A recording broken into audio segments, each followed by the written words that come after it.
국민의힘이 대선 패배 후 닷새가 지나도록 반성과 쇄신은 뒷전인 채 자중질환에 빠졌습니다. 당 주류인 친윤계와 한동훈 전 대표 측은 차기 당권을 놓고 치열한 신경전에 들어갔습니다.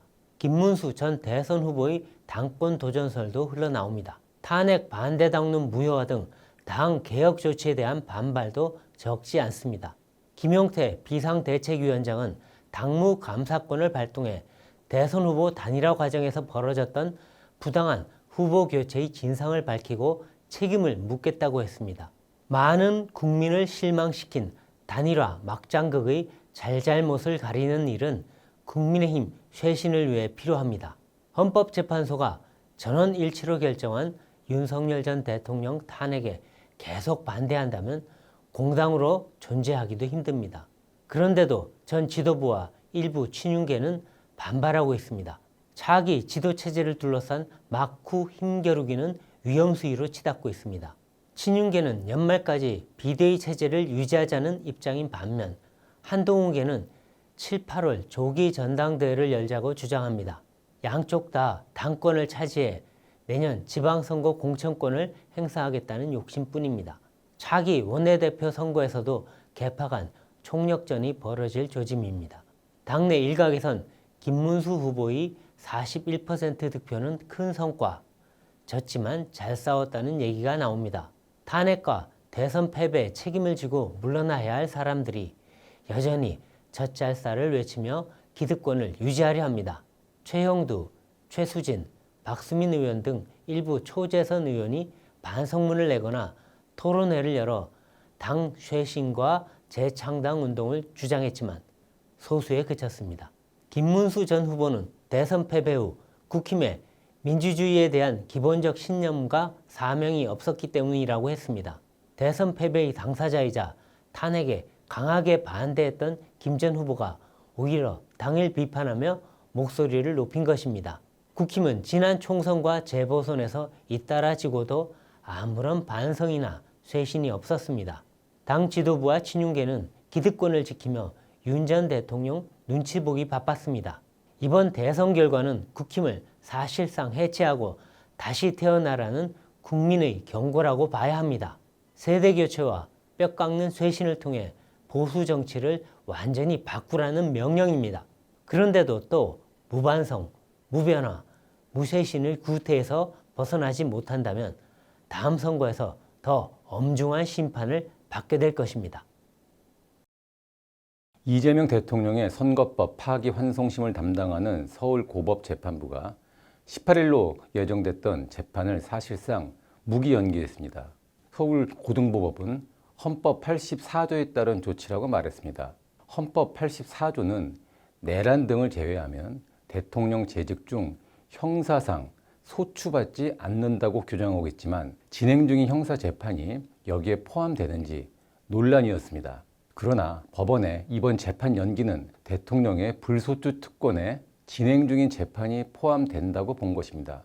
이 사건은 지난달 대법원이 유죄 취지로 고법에 돌려보냈기 때문에 재판을 진행했다면 유죄 선고가 됐을 것입니다.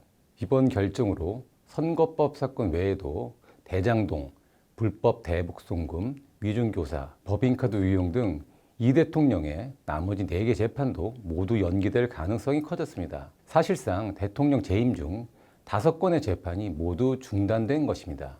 이 대통령과 관련된 형사 재판들은 대부분 사안이 중대하고 유죄 여부가 대통령의 법적 지위와 관련되어 있습니다.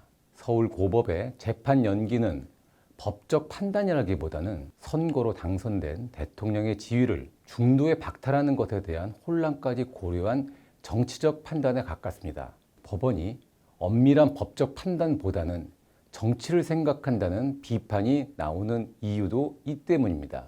민주당은 그동안 이 대통령 재판을 중지시키거나 무죄를 받기 위해 무리한 입법을 시도해 왔습니다. 대통령이 당선되면 재판을 중지하는 형사소송법 개정안과 대통령과 관련된 선거법 조항을 없애 면소 판결을 받을 수 있도록 선거법 개정도 추진했습니다. 정상적 민주국가에서 특정인의 무죄를 만들기 위해 이런 법안들을 추진한 사례를 찾기 어렵습니다. 이번 재판 무기 연기를 계기로 민주당은 관련 법안들을 철회해야 합니다. 선거법 파기 환송에 대한 보복으로 추진되고 있는 조희대 대법원장 특검법도 철회하고 대법관 증언법도 국민적 동의 속에 절차를 밟아 추진해야 합니다. 군사작전처럼 처리할 사안들이 아니기 때문입니다. 그러나 민주당은 대통령 무죄 만들기 법안들을 계속 추진하겠다고 했습니다. 법원을 믿을 수 없기 때문에 아예 법을 개정해 쐐기를 받겠다는 것입니다. 대선 출구조사에서 국민의 64%는 이 대통령의 재판이 계속돼야 한다고 답했습니다. 이 대통령을 찍은 사람들도 절반이 같은 생각이었습니다. 그럼에도 사법부가 재판을 무기 연기했으면 민주당도 상식 밖 폭주를 멈춰야 합니다. 이와 같은 법도 아닌 법을 실제로 통과시키면 두고두고 민주당의 오점으로 나올 것입니다. 이재명 대통령이 2차 비상경제점검회의를 열고 속도감 있게 추경을 편성하라고 지시했습니다. 새 정부의 첫 추경안은 20조 원 이상 규모로 편성되고 1인당 25만 원 상당의 지역화폐 지급, 자영업자, 소상공인 채무 탕감 등이 포함될 것으로 보입니다. 올해 경제 성장률이 1% 미만으로 하락할 것으로 예상되는 등 경기 상황이 빠른 속도로 악화돼 추경 편성을 통한 정부의 경기 진작은 불가피한 측면이 있습니다. 문제는 녹록치 않은 재정 상황입니다. 지난 4월 국회를 통과한 13조 8천억 원 규모의 1차 추경은 70%를 빚을 내서 조달했습니다. 2차 추경도 대부분을 빚으로 감당해야 합니다. 그동안 연평균 15조 원 내지 20조 원 수준이던 적자국채 발행액이 2020년 코로나 팬데믹 때 사상 처음으로 100조 원을 넘겼습니다. 이후 80조 원, 50조 원대로 점차 줄여왔는데 올해 2차 추경까지 하게 되면 다시 100조 원대를 넘길 것이 확실합니다. 이렇게 될 경우 이전 빚을 갚기 위한 차환용 국채와 적자 국채를 합쳐서 올 한 해 국채 발행액이 240조 원에 육박합니다. 국가 재정이 매년 100조 원씩 빚을 내다가는 금세 불량 국가가 되고 맙니다. 이는 국가 신용등급 하락으로 이어집니다. 신용등급 하락은 국제금융시장에서 금리가 올라가는 등 전방위적으로 나라 경제에 악영향을 미칩니다. 새 정부에서 추경 논의가 시작되자 벌써 채권시장에서 장기채 금리가 오름세를 보이고 있습니다. 국채금리 상승은 정부의 이자 부담을 늘리고 시중금리를 상승시켜서 경기를 위축시키는 요인으로 작용할 수 있습니다.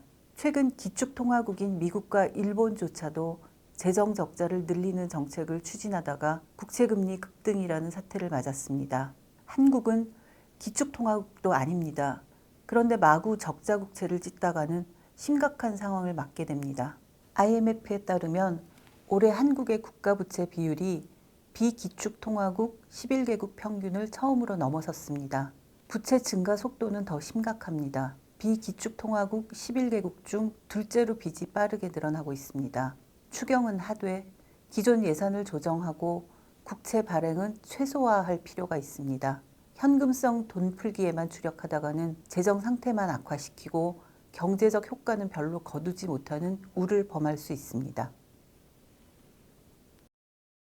국민의힘이 당 쇄신안 논의 등을 위해 11일 오후 개최하려던 의원총회가 40분 전 취소됐습니다.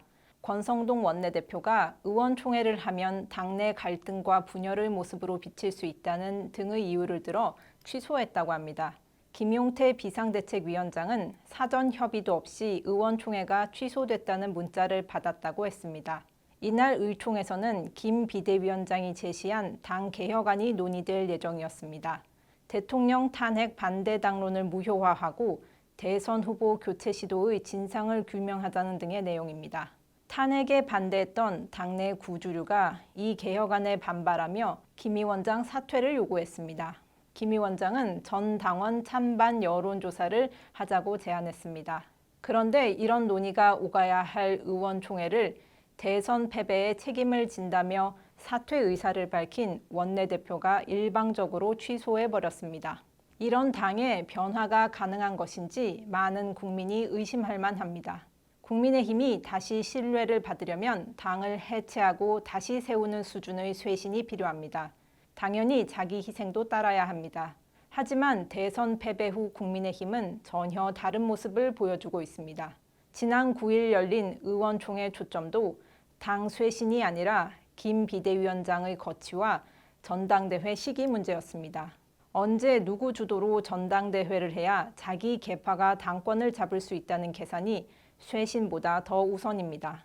어이없는 계엄으로 탄핵당하고 정권을 잃은 당에서 일어나는 일이라고 믿기 어렵습니다.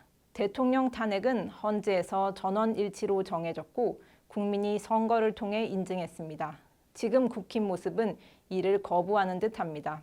10일 열린 원외 당협위원장 간담회에서는 탄핵 당론 무효화에 반대하는 목소리가 나왔다고 합니다.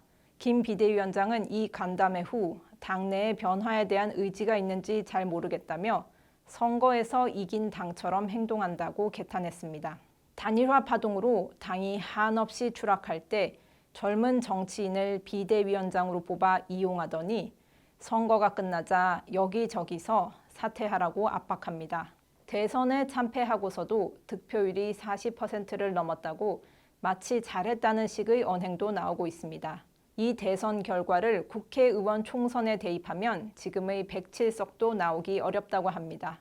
이러다가는 국힘은 해체 수준의 쇄신이 아니라 해체돼야 한다는 여론이 일어날 수 있습니다.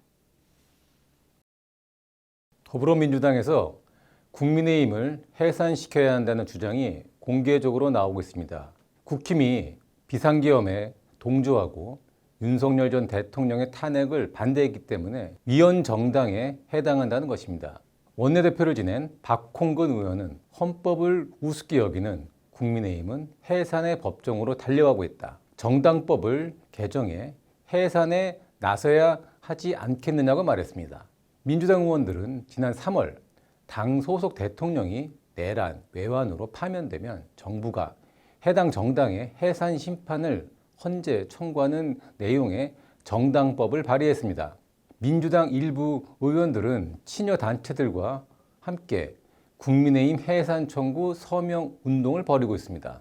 헌법은 정당의 목적이나 활동이 민주적 기본 질서를 위반할 경우 정부가 헌재에 정당 해산을 제소하도록 규정하고 있습니다.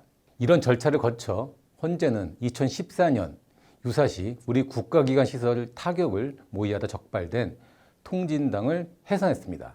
이런 방식으로 국힘을 해산시키자는 것이 여당 일부의 주장입니다.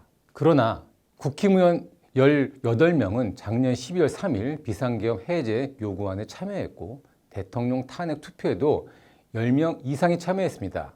당대표를 포함해 국힘 의원 절대 다수가 비상계엄을 사전에 알지 못했습니다. 국힘은 느닷없는 계엄 이후 갈팡질팡하며 구태를 보였지만 윤석열 계엄의 가장 큰 피해자 중에 하나가 국힘일 수도 있습니다. 민주당이 주장하는 정당 해산의 요건을 따지자면 민주당은 먼저 자신이 이에 해당되지 않는지 돌아볼 필요가 있습니다. 민주당은 탄핵을 30번 가까이 남발했습니다. 이런 민주당의 활동은 도저히 민주적 기본 질서를 지킨 것이라고 할 수 없습니다. 헌법재판소도 윤 전 대통령 파면 결정문에서 이례적으로 많은 탄핵 소추와 헌정사상 최초로 예결위에서 증액 없이 간행만 야당 단독으로 의결했다며 이를 민주당의 전횡으로 지적했습니다. 윤 전 대통령의 계엄 선포는 중대한 위법이지만 민주당의 횡포 역시 민주주의에 대한 위협 요소라고 헌재는 지적한 것입니다. 국힘은 이번 대선에서 국민 41%의 지지를 얻었습니다. 이런 정당을 파트너로 대하지 않고 근거도 없이 정당 해산시키겠다는 것은 아무리 민주당 내 선명성 경쟁을 위한 정치적 언사라고 하더라도 도를 넘었습니다. 국민 41%를 아예 무시해버리겠다는 것입니까? 이재명 대통령은 취임사에서 대선에서 누구를 지지했든 모든 국민을 섬기는 모두의 대통령이 되겠다면서 통합과 양보를 강조했습니다. 이재명 대통령은 정무수석을 국힘 비대위원장에 보내 이제 야당을 국정 운영의 동반자로 생각하고 견해가 다르더라도 충분히 경청하고 소통하겠다는 뜻을 전했습니다. 대통령이 이렇게 하는 한편에서 여당의 주요 인사들은 근거도 없이 소수 야당에게 정당 해산을 협박하고 있습니다.